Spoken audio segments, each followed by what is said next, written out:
It's personal story time. All right. You know what's funny is a few of us this calendar year, we've all rotated different nights, I think, more or less, to be out. Maybe not Joe yet, but we've missed, and we've had some amazing people on.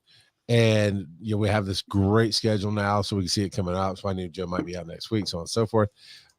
And I got an ugly text this week, not from who I thought, but maybe Kurt, but from another supposed person who says they listen. Is like, how dare you? Is this Hugh? No. Did you text yourself? Yeah. It was like, how dare you have Sean Weiland on before me? And I went, new life. Who's this? It was Phil. Phil's so pissed that Sean came on before him. I gotta tell you, I was a little offended that Sean was sitting in for me. I know.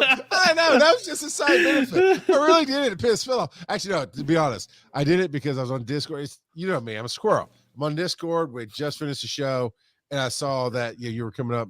We need to find replacements, and his name was just right there. I went, I haven't talked to him in a while. No, he's a dad. Let's talk to that. And then later, I'm like, oh yeah, Kurt might not gotten to that too well, but I think Kurt will understand. It was not intentional. Well, it was intentional to have him, but not intentional to. It's fine. Yeah. He was just a surprise. I was not expecting that you were going to have him on. I think that surprised everybody. Yeah. Well, and that's what I'm trying to challenge myself to get out of my circle as well. But I did throw out the date to Phil tonight for next week. So Kurt, Phil may be on. Okay. He may not. And Joe has been popped, which we still haven't got to the. So we'll definitely get that on the Patreon part afterwards because it wasn't recorded beforehand, but we'll talk about that. Go pop yourself, I think is what Joe wanted to title that story. But finding perspective. So as everybody here knows, I run a company. I run a couple companies. I'm always reaching. I'm always doing bigger things, changing things up. Mostly love digital media, talking in front of people. This is less of a story. It's a little story to get you started. But I gotta ask, why, as dads, why as human beings, do we hit this wall of perspective where it may be something we should have seen coming? That if you were telling me your problem, boom, I'd see it a mile away and go, hey, you need to watch out for this, or vice versa. I'm telling you my problem, but that forced perspective.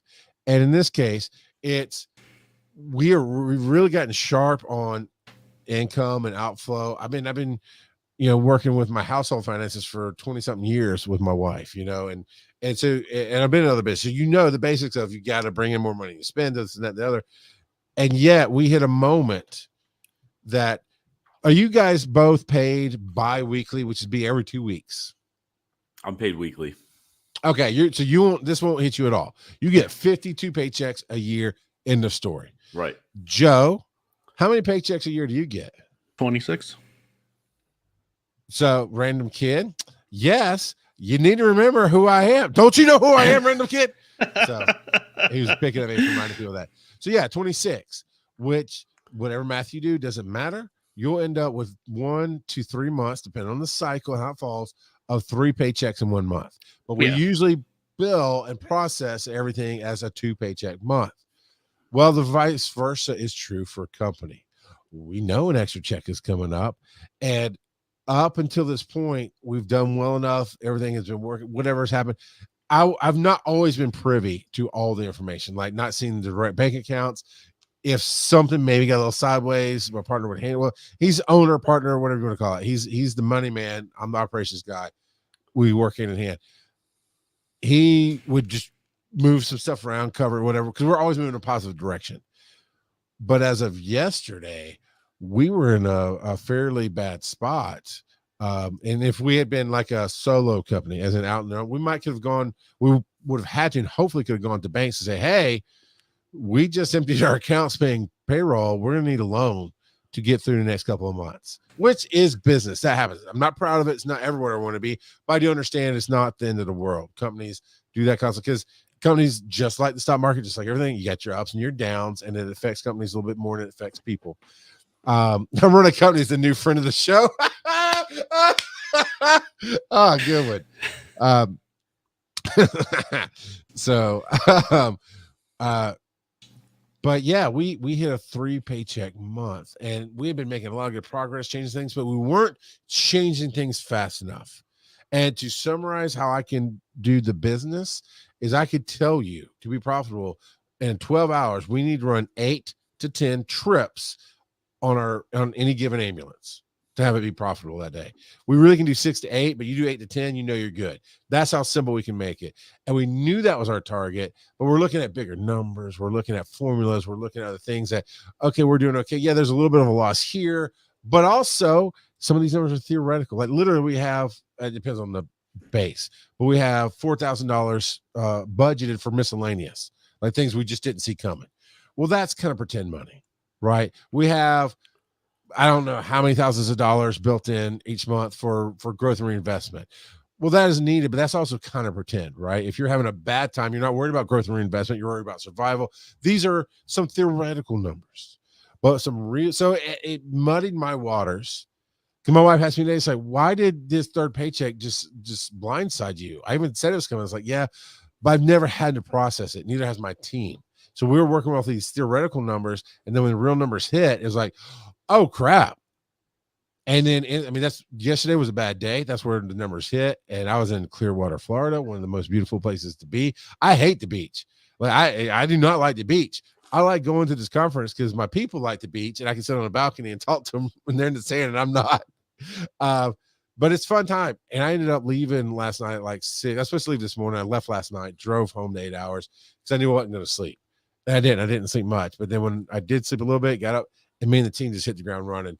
And it changed our perspective to focus solely on getting that number of patients per truck. And that's our business model. Like we have to have a business model that compares to what's a good employee to hire, what's a good patient to take on, what's a good clinic to work with, blah, blah, blah. So that's kind of the long short of it is, why do you think, I mean, if I told you that story months ago, like, guys, I'm struggling, you would have seen it coming my way. It's like, hey, well, maybe if you stop losing $5,000 this month on this truck and maybe cut some things and don't worry about feelings. Why do we have that imbalance of being able to see other people's problems and not quite see what we should have seen coming, like 3 paychecks? Tunnel vision. Yeah. Okay. Yeah. I mean, you're too close to it. And you're in my boss hates this term because he doesn't see things this way. But when you're in the thick of it, in the heat of the moment, you don't always have the right perspective. You are so nose to the grindstone trying to get this current problem solved that you're not thinking outside of that problem, at least in the immediate. Because literally, like when you were speaking about this whole thing, I'm going, oh yeah, of course, go to the bank. You go to the bank and you arrange for a line of credit. Just because it's a cash flow problem, it's not an income problem. And there's, I mean, I didn't go into all the details. There is a bit of a, but that's kind of normal for small companies. Yeah, small companies run into cash flow problems, and it's not necessarily an accounts receivable problem. It's the cash that people owe us isn't coming in fast enough, but we're good for it because we have the receivables. So often, I mean, not always. Sometimes companies just stink and they're going to go out of business. I don't anticipate that's your company. No, unless you continue to forget that there are 3 Fridays in a month sometime. No, I already know which month this year is coming again, as does my team. We have that tattooed on our forehead proverbially. And honestly, even getting paid weekly, some months have 5 Fridays. Yeah. Yep. Yeah. So when you're budgeting on 4, like, man. Yeah. I think in any company, payroll is the biggest beast. And we were managing 2 payrolls just fine, but we didn't have a big enough margin. And so we tackled it. We went well with it. Well, and that's why some companies, instead of doing, the Friday paycheck, they do like the 15th and the 30th or something like that, right. or the 14th and the 28th. Controlled. Yeah. Yeah. So then you only have to worry about the 2 paychecks. I think and the money fluctuates a little bit, but it's easier probably to calculate those fluctuations than a whole nother payroll. Yep. And I think I've been paid in just about every way that you can be paid from a salaried paycheck. I've And been paid favors? weekly, bi-week weekly, bi-weekly, 15th and the 30th, and monthly. Which See, I don't know if I know, you know what, dude? I have been paid monthly. I have been paid monthly before. it's I don't rough. like it. It's rough okay. to start. Like it's Yeah. really rough to start. But like with everything else, you adjust. Did he wants to know? Random kid wants to know if on the cruise you got $1 bills in your Speedo. Oh, like Yeah. $5 they were bills. $100 bills. Yeah. Look, have you seen this TikTok fit guy? Do you know Day who he is? 5,235. Do you know who I am?